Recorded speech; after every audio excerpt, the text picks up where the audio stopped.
Dejamos la bomba de agua un poco encendida.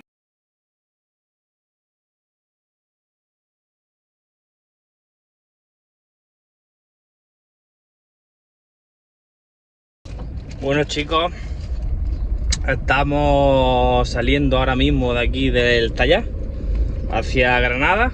Vamos a por un Banco de Potencia que ya teníamos ganas. Tuvimos uno, la verdad, pero lo vendimos porque el rodillo tenía poca inercia y hemos comprado uno 10 veces mejor. Y nada, vamos a recogerlo en Granada. El banco se encuentra en Granada. El muchacho nos dijo que le habló el Cobo, el que compite también con las cutas, que lo mismo se lo quedaba a él. ¿Quién más? No sé si el Urquiza me dijo que también le hablaron, o alguien de su entorno para comprarlo, no lo sé. Algo de eso me dijo el muchacho. Y nada, tenemos aquí la 3 de carga también para dársela a Dani ahora y haciendo cosillas. Así que nada, vamos a ir informando cómo va la cosa.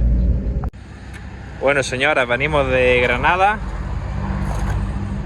de traernos un Banco de Potencia. Lo llevamos aquí todo cargado en el maletero, va desmontado. Y nada, como aquí vemos es el HM. Aquí tenemos todos los tractores dentro del coche, el rodillo pues no es chico que digamos, los mandos, todo. Así que nada, vamos a ver si comemos algo y seguimos con la rutina.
19,7 caballos.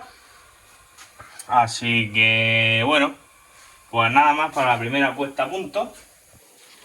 Pero se podría